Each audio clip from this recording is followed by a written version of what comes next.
I was sold for a price tag. To my stepmother, I was a bargaining chip. To the Foster family, I was a human sacrifice. My husband-to-be, Elliot Foster, a man as cold as the grave he was currently lying in. He was a vegetable, a billionaire corpse in a silk suit, and I was the girl bought to warm his bed until the heart monitor finally flatlined. They expected me to be a grieving widow by morning. They were wrong.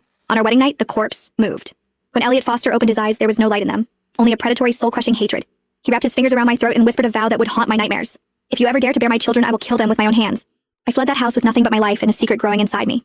2 heartbeats he never should have known about.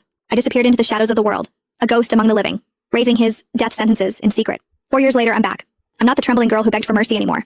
I have a new name, a new face, and 2 genius children who share his lethal eyes. I told them he was a monster. I told them he was dead. But my son has his father's arrogance. Tonight, the most powerful man in the country found a message burned onto his private servers, bypassing security that cost millions to build. You said you'd kill us, Daddy. Come and find us. If you're fast enough. The hunt has begun. He thinks he's the predator. He has no idea that I'm the one holding the knife this time. Inside the Tate's living room, Wanda Tate gave an ultimatum to her stepdaughter, Avery Tate. You can see your father on the condition that you either marry Elliot Foster or fork out $1.5 million. The choice is yours. Avery smiled coldly after hearing that. You're pushing me to marry a man who's in a persistent vegetative state because you can't bear the thought of your daughter doing the same? And you're doing that just because you want the money? Well, keep dreaming if you think you can threaten me like that. So you're not going to make a choice then? Wanda raised her voice and pointed at Avery. Then I'll just end your father's treatment. Our family doesn't have much money left, so I might as well save it for your sister's dowry rather than spend it on a dying man. I'm still his wife. Remember, I have the authority to stop his treatment at any time. How dare you? Shh. If you want to save him, then do as I say and marry Elliot. Avery's expression turned cold, and she left without saying another word. Wanda was a sinister and vicious woman who never made empty threats. Avery had to find a way to raise money as soon as possible. She took out her cell phone and called her boyfriend Cole because she felt that he would be able to help her. After all, Cole was one of the Fosters, and he was also Elliot's nephew. However, his familiar ringtone somehow blared from a nearby bedroom. Avery thought that she misheard because Cole could not have been at her home, much less in her sister's room. Avery was still doubting herself when her sister Cassandra's voice said, "It's a call from my sister. Aren't you going to answer it, Cole? What if it's something urgent? Who cares about that bitch? She's never let me fuck her in the 3 years that we were together, so I bet she has some sort of illness down there. But with you? Oh my, I can't get enough of you. My uncle is a vegetable now, and he doesn't have much longer to live. When she marries him and ends up being a widow, I'll coax her so that all the Foster's assets will be ours. Then I'm going to have lots of fun with you. You're so naughty." Avery felt as if a thunderbolt had just struck her. Her head was buzzing, and whatever hopes she had of turning her situation around evaporated in an instant. Her boyfriend, who frequently declared his love for her, turned out to have been cheating on her, and the woman who had an affair with him was none other than her sister.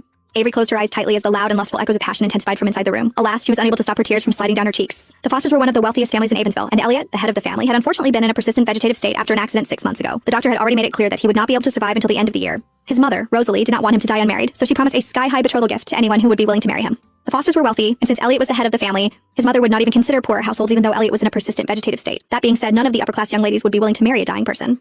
Coincidentally, her father was admitted to hospital with a sudden illness when his company went under. Money was required for his medical expenses, so Wanda decided to use his illness to threaten Avery after hearing the news that the Fosters were seeking a wife for Elliot. Avery wiped her tears aggressively. She then opened her tightly shut eyes to reveal an icy cold stare. She had been too naive. For years, she endured bullying from her stepmother and stepsister for her father's sake. She even believed every single lie that came out of her sweet-talking boyfriend's mouth. At that moment, she decided that she would no longer let herself be taken for a fool. Avery took out her cell phone and made a call. I'll marry Elliot. The wedding ceremony was held 3 days later. Avery was alone at the wedding, and she walked down the aisle with a white veil over her face and a bouquet in her hand. From then on, she was Mrs. Foster, and she was untouchable. That night, Avery was sent to Elliot's mansion. It was located in the heart of the city's affluent district and cost over $150 million. Before Avery could properly take in the mansion's layout, Mrs. Cooper had dragged her to the master bedroom. Her eyes were immediately drawn to the man on the large bed. She slowly walked over and carefully watched his face.